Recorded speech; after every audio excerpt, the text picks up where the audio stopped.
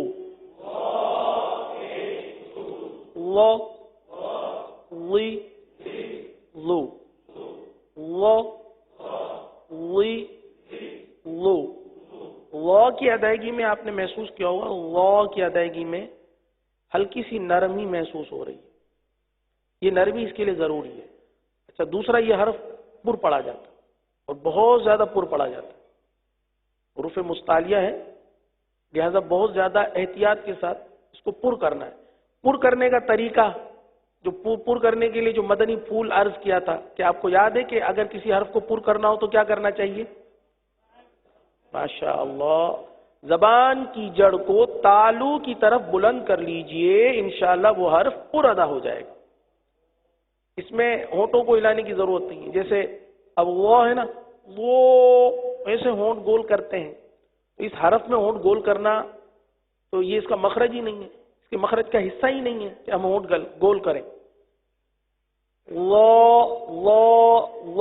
یہ حرف ہے، اس کا مخرج ہے زبان کا سرا اوپر کے دانتوں کے اندرونی کنارے.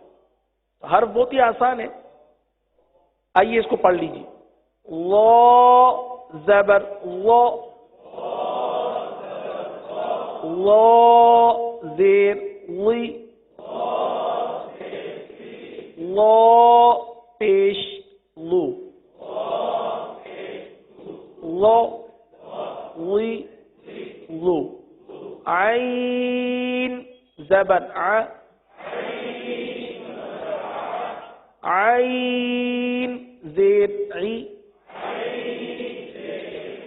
دیکھیں عین کا نون پورا ادا کریں، حرف کو مکمل ادا کرنے کی عادت بنائیں. جیسا کہ کل عرض کیا گیا تھا کہ سورہ فاتحہ جب پڑھی جاتی ہے تو ہماری توجہ نہیں ہوتی، لیکن اگر کوئی ہماری آواز ریکارڈ کر لے نا تو پھر ہمیں پتہ چلتا ہے کہ یہ غلطی کر رہے ہیں ہم. جیسے الحمدللہ رب العالمین الرحمن الرحیم، اب ہمارا آخری حرف پتہ نہیں ادا ہوتا ہے کہ نہیں ہوتا، ہمیں نہیں پتہ. کوئی غلطی نکالتا ہے تو پھر ہماری توجہ جاتی ہے، اچھا ہم یہ غلطی کر رہے ہیں. تو ہمیں توجہ کرنی ہے، جب ہم قرآن کریم کی تلاوت کریں تو ہمیں توجہ کرنی ہے کہ ہم درست قرآن پڑھ رہے ہیں، غلط پڑھ رہے ہیں. تو آئین پورا ادا کریں، آئین کا نون بھی ادا کریں. آئین زیر عی عین پیش عو ع عی عو ع عی عو. وسط حلق سے ادا ہونے والا یہ حرف عین ہے، عین ہے، جسے بہت سارے ایسے بھی ہیں جو توجہ نہیں کرتے اور عین کو حمزہ پڑھ دیتے. عین عالمین کو عالمین پڑھتے ہیں، رب العالمین رب العالمین رب العالمین. تو عین کی ادائیگی بھی درست ہونی چاہیے. آگے عین زبر عین زیر غی عین پیش غو غو غ غی غو غ غی غو. اس حرف کو باریک ادا کریں گے یا پر یعنی موٹا؟ پر ادا کریں گے یعنی موٹا ادا کریں گے. غ غی غو. ف زبر ف ف زیر فی ف پیش فو ف فی او قاف زبر قا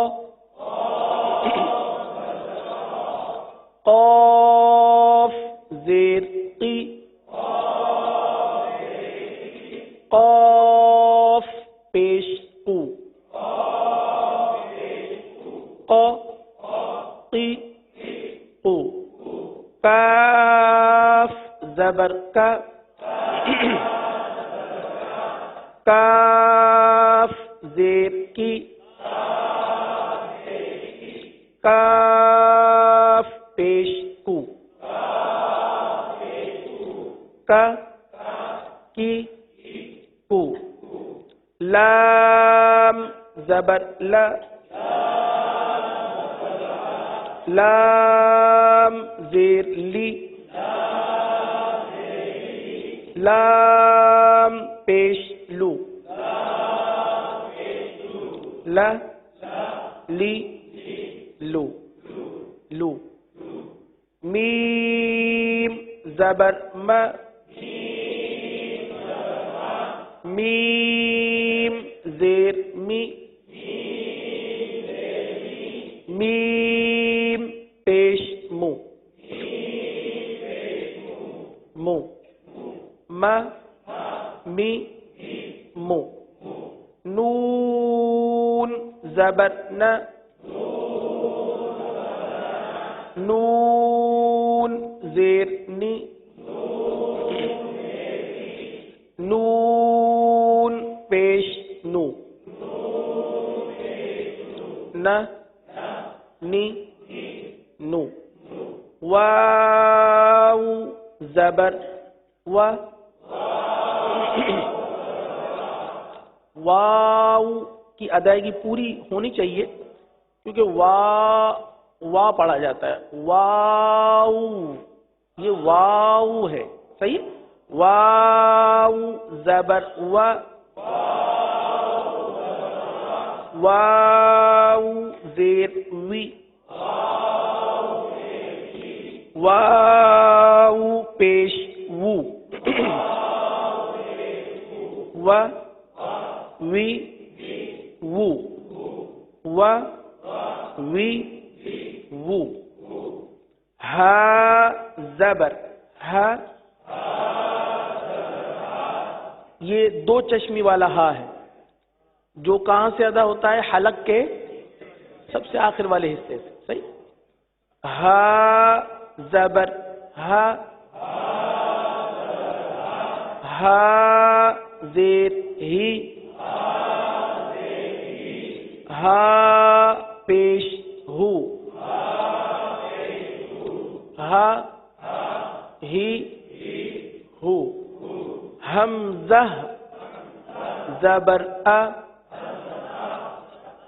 پورا حرف اور حرکت دونوں کی ادائیگی کریں حمزہ زبر ا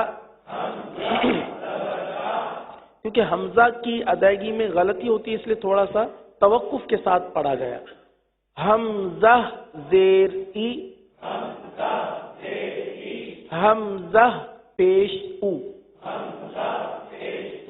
ا ای او یا زبر یا یا زیر یی یا پیش یو یا یی یو یا یی یو الحمدللہ عز و جل مدنی قاعدے کی تختی نمبر 3 سبق نمبر 3 کا آج اختتام ہو چکا آپ اسلامی بھائیوں سے مدنی التجا ہے کہ جو کچھ ہم نے پڑھ لیا ہے اسے کم از کم 3 مرتبہ پڑھ لیں 12 مرتبہ پڑھ لیں 25 مرتبہ پڑھ لیں 26 مرتبہ پڑھ لیں اختتام پہ ہم انشاءاللہ سورۃ الفاتحہ کی انشاءاللہ نماز کے اذکار میں کیونکہ یہ ہمارا سلسلہ ہے کل بھی الحمدللہ 3 آیتیں ہم نے پڑھی تھی تو مزید اس کو آگے بھی بڑھاتے ہیں پچھلی آیتوں کو بھی دہراتے ہیں میرے ساتھ مل کر پڑھ لیجئے اعوذ باللہ من الشیطان الرجیم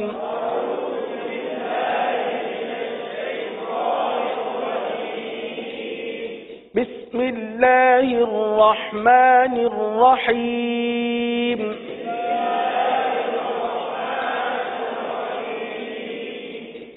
الحمد لله رب العالمين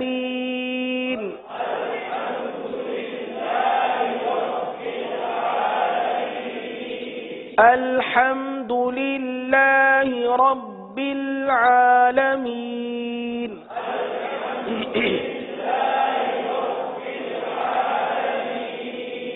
الرحمن الرحيم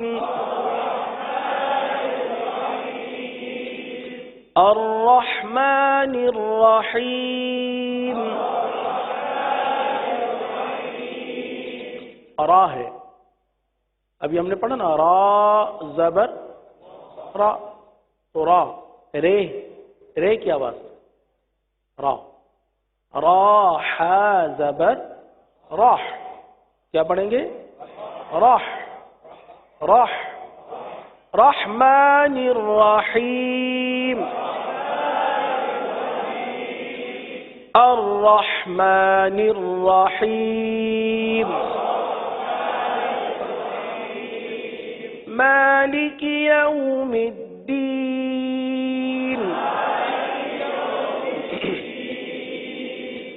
دین کے آخر میں نون پورا پڑھیں نون پڑھ کے چھوڑ دیں مالک یوم الدین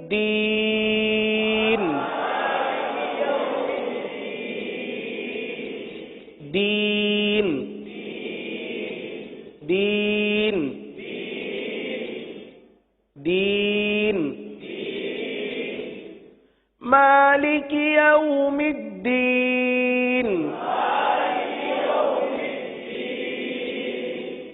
یہ کل تک ہم نے پڑھی تھی آج کا سبق ایاک نعبد ایاک نعبد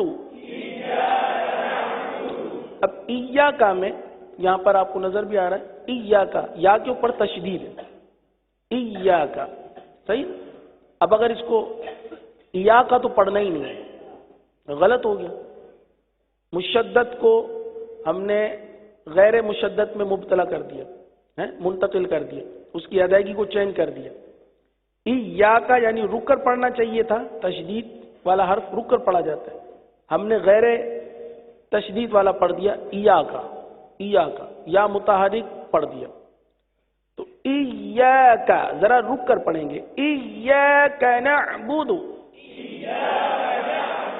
ایاک نعبد وإياك نستعين وإياك نستعين عين عين آخری حروف جسے عموماً آخری سمجھ کے چھوڑ دیا جاتا إياك نعبد وإياك نستعين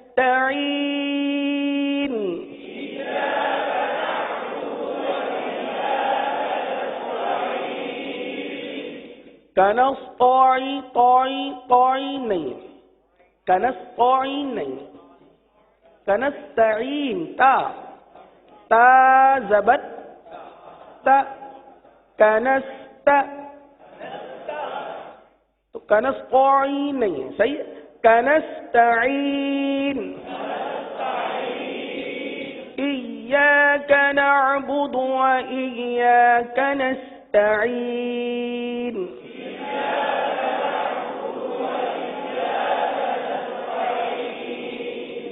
اگلی آیت اہدنا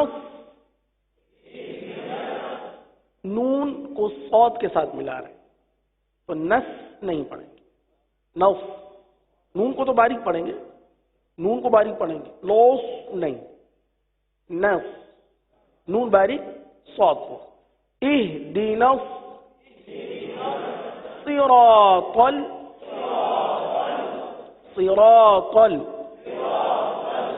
صراطل نہیں صراطل غلط ادائے گی یعنی سین نہیں پڑھیں گے صاد پڑھیں گے صراطل اهدنا الصراط المستقیم.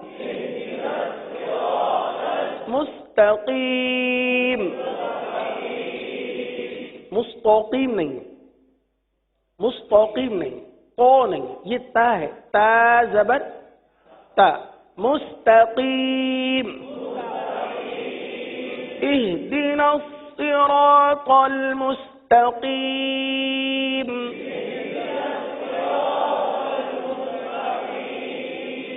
اهدنا. اب یہاں پر ایک غلطی اور بھی محسوس ہو رہی ہے. اب اہدنا، اہدنا نہیں ہے، حمزہ ہاز ایک مرتبہ ای ای ای ای نہیں، ای. اهدنا الصراط المستقیم.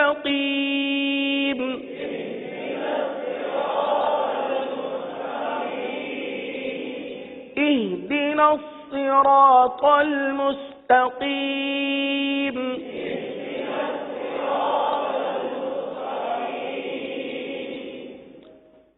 الحمدللہ عز و جل سورہ فاتحہ کی صرف ایک آیت رہ گئی ہے.